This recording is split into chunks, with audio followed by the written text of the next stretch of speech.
Hey there, online course redesign and faculty certification program. Welcome to your final Tuesday tune-in of the cohort. We, Elliot, Faith, and I sincerely hope that you've had a good time in the cohort, that maybe you've picked up some things that might inform or impact your teaching practices, whether you pick them up from the course or from a colleague or from your own research while you went through the program. We're super happy about that. Last week, we finished up Module 7. That was actually due this Sunday. So Module 7, of course, was the Assignments and Assessments unit. Kind of an important unit, an understated unit, because we really covered what I think will inform us moving forward as we engage and deal with new technologies, AI, AR, VR, all of those things. Effective assessment practices. And really, when you're dealing with digital education, that's what it's all about, right? How am I assessing my students? What are the most effective ways for me to do that? How can I measure those? What types of measuring sticks do I use? Am I varying those measuring sticks? All that good stuff. And of course, you guys have all, you've been in there, you've been working through the assignments, you submitted, you did the 9 principles collaboration, you did the overall assessment strategy. Hopefully you might have worked some things in that you might put in your own courses. And then we had the check-in. So that leaves us with Module 8, which is this week. This week we want to kind of focus you back in on what we can do for you, right? So we have support services in our unit that are here for you on the regular. If you're here, you probably already know about most of them, right? We have a support desk that's available for you 24/7, right? All the time in terms of what might be there for you. We have faculty development services as well as instructional design services. So in this case, this unit in specific, we're talking about the support desk.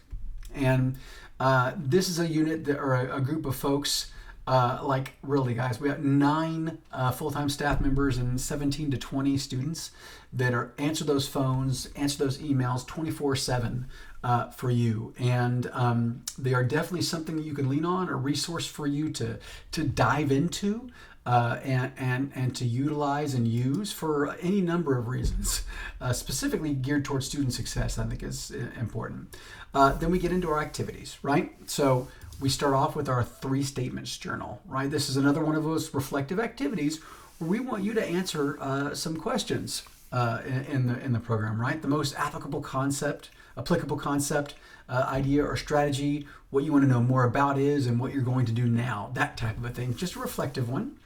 Then we're going to get into the show and tell, where we ask you to share with people a practice that you're implementing as part of your digital teaching practice in your online course or in your future online course if you don't have one yet.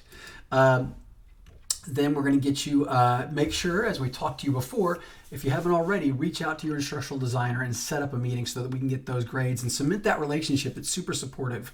Once you know people that can partner with you to help you come up with, maybe if you're interested in gamifying your course or working on ways to do effective assessment or engagement strategies or strategies around student success, our ID team can help you with that.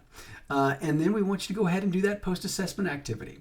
Remember, we did the pre-assessment activity. I want you to kind of go through those questions and see where you fall on the scale. So anyway, again, this course is going to be yours to stay in. We're not going to take you out of it. So you can feel free to reach back in and work on it. We recommend recertifying every 3 years.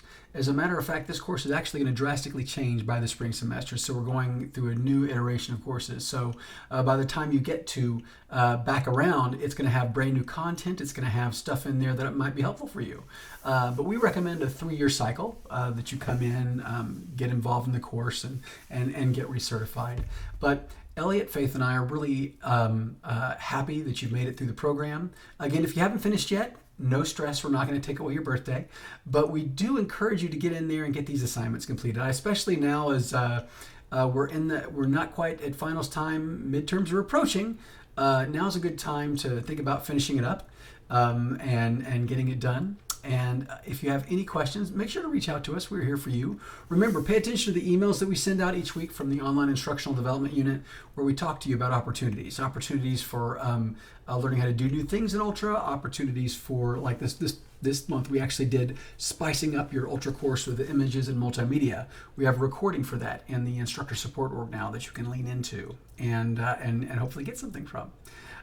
Next month we'll be doing some activities around groups and other things. So that being said, we really, again, thank you so much for your time in the program. Thank you so much for investing yourself in your student success by making sure you feel comfortable teaching in that digital environment.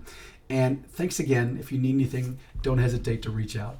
Have a great day and a great rest of your semester.